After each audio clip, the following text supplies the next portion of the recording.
Relationship के different different situation पे partner का बिहेवियर भी डिफर करता है। मतलब कि टाइम टू टाइम उनका रिएक्शन करने का तरीका अलग होता है और उस सिचुएशन में हम लोग काफ़ी ज़्यादा कंफ्यूज हो जाते हैं। हम लोग कैसे रिएक्ट करें, कैसे डील करें, कैसे बात करें, समझ में नहीं आता है। यदि हम लोग पूरे ब्रेकअप प्रोसेस की बात करें कि ब्रेकअप के समय पार्टनर का बिहेवियर किस तरीके से होता है, वो कैसे रिएक्ट करता है, तो ये दो जेंडर के लिए बिल्कुल अलग अलग होता है। मतलब एक लड़की का रिएक्शन करने का तरीका कुछ अलग होता है और लड़के का रिएक्शन करने का तरीका कुछ अलग होता है।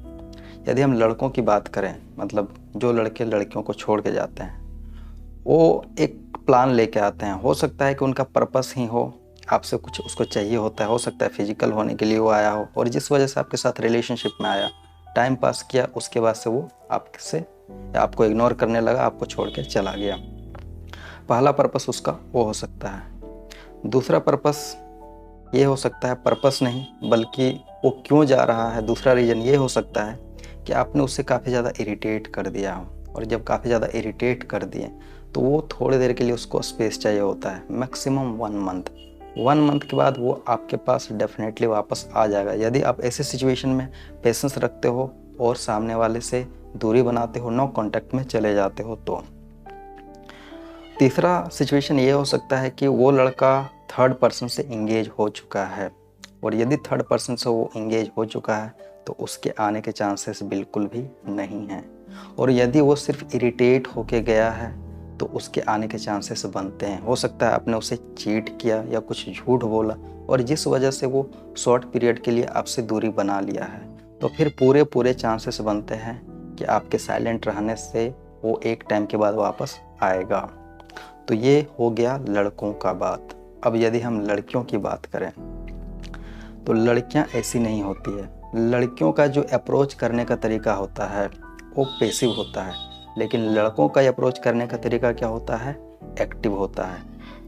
यदि हम इसको शुरू से शुरू करें, एक लड़का डायरेक्टली लड़की को प्रपोज करता है, लड़की कभी नहीं करती है। बहुत रेयर केस में लड़कियां लड़कों को प्रपोज करती है, लेकिन पैसिवली अप्रोच करती है लड़कियां भी लड़कों को, उनको प्रपोज करने के लिए इनफैक्ट मजबूर कर देती है, हिंट देती है, कुछ भी हो।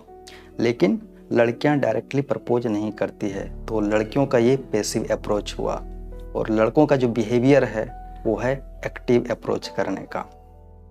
वैसे ही जब ब्रेकअप वाली सिचुएशन आती है उस समय भी लड़कियों का जो माइंडसेट होता है, माइंडसेट ये हो जाता है कि वो लड़का मेरे सामने गिड़गिड़ाए।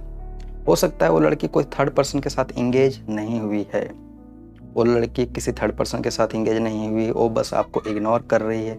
लेकिन उस समय जो लड़की का माइंडसेट बन जाता है बिल्कुल पहले वाली बन जाता है, नेगेटिव अप्रोच करने का, सॉरी नेगेटिव नहीं, पैसिव अप्रोच करने का।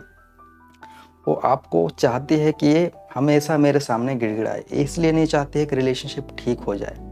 बस उनके नेचर में आ जाता है कि तुमने गलती की है, चाहे छोटी गलती हो चाहे बड़ी गलती हो, लेकिन उसका वो माइंडसेट उस समय बन जाता है कि बस आप उसके सामने गिड़गिड़ाते रहो।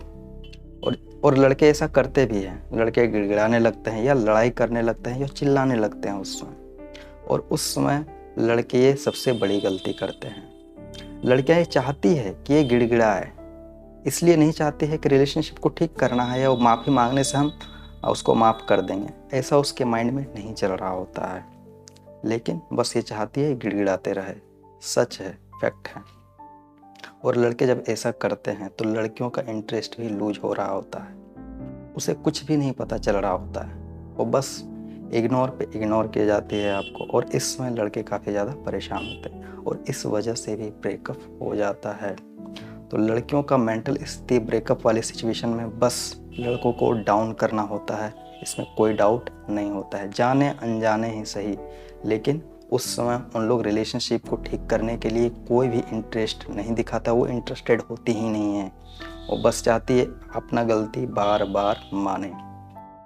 लड़के करते भी ऐसा हैं एक समय तक, लेकिन एक समय के बाद लड़कों का पेशेंस लेवल खो जाता है। उसके बाद या तो गाली गलौज करने लगते हैं या तो फिर लड़ाई करने लगते हैं और वहाँ से सारा कुछ ख़त्म हो जाता है। तो आखिर ऐसे सिचुएशन में करना क्या चाहिए? ऐसे सिचुएशन में यदि आप वीडियो चाहते हो तो आप कमेंट बॉक्स पे करना, तो इस वीडियो को मैं आगे भी बढ़ाऊँगा। चलिए इस वीडियो को यहीं एंड करते हैं, तब तक के लिए बाय बाय।